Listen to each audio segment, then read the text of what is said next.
Welcome to I news. మానవాళి మనుగడకే ముప్పు పొంచి ఉందా? శాస్త్రవేత్తలు తాజాగా విడుదల చేసిన డూమ్స్ డే క్లాక్ రిపోర్ట్ ఇప్పుడు ప్రపంచాన్ని వణికిస్తోంది. మనం వినాశనానికి కేవలం 85 సెకండ్ల దూరంలోనే ఉన్నామని నిపుణులు హెచ్చరిస్తున్నారు. అణు యుద్ధ భయం, నియంత్రణ లేని కృత్రిమ మేధ AI వల్ల 2026 ఎందుకు అత్యంత ప్రమాదకరంగా మారబోతోంది? ఆ వివరాలు ఇప్పుడు చూద్దాం.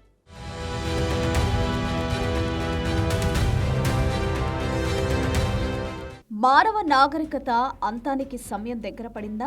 బులెటిన్ ఆఫ్ అటామిక్ సైంటిస్ట్ విడుదల చేసిన తాజా గణాంకాలు అవునని సమాధానమిస్తున్నాయి. గతంలో ఎన్నడూ లేని విధంగా డూమ్స్డే క్లాక్ ముళ్ళు అర్ధరాత్రికి అత్యంత సమీపంలోకి వచ్చేసింది. అంటే మనం సర్వనాశనానికి కేవలం సెకండ్ల దూరంలోనే ఉన్నాం. రష్యా ఉక్రెయిన్ యుద్ధం నుంచి పశ్చిమాసియాలో రగులుతున్న ఘర్షణ వరకు ప్రపంచం ఇప్పుడు అగ్నిగుండలా మారింది. ప్రచున్న యుద్ధకాలం నాటి భద్రతా ఒప్పందాలన్నీ పేక మేడల్లా కూలిపోతున్నాయి.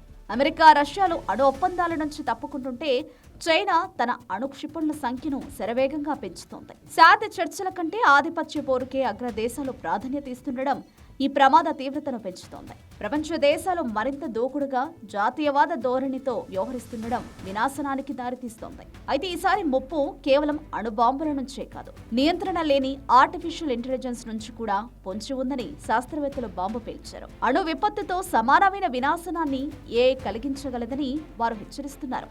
వాస్తవాలతో సంబంధం లేకుండా సోషల్ మీడియా జనరేటివ్ AI సృష్టిస్తున్న తప్పుడు సమాచారం ప్రపంచ దేశాల మధ్య విద్వేషాలను రగిల్చి యుద్ధాలకు దారితీసే ప్రమాదం ఉంది. మిత్సార్బాడ్ చెప్పే విషయాలు కేవలం అంచనాలు మాత్రమేనని, అవి వాస్తవాలపై ఆధారపడి లేవని నిపుణులు గుర్తు చేస్తున్నారు. దేనికి తోడు బయోటెక్నాలజీ దుర్వినియోగం, ఆగకుండా సాగుతున్న వాతావరణ మార్పులు ప్రపంచాన్ని అల్లకల్లోలం చేస్తున్నాయి. అగ్రరాజ్యాల మధ్య సహకారం పూర్తిగా లోపించి ఒకరిని మించి ఒకరు వినాశకార ఆయుధాల కోసం బిలియన్ల కొద్దీ డాలర్లు ఖర్చు చేస్తున్నారు.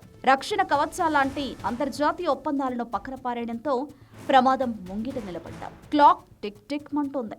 వినాశన గంటికలు మోగక ముందే ప్రపంచం మేలుకుంటుందా, లేక ఆ శబ్దాన్ని వినేందుకు కూడా ఎవరూ మిగలరా అన్నది ఇప్పుడు $1 మిలియన్ ప్రశ్న.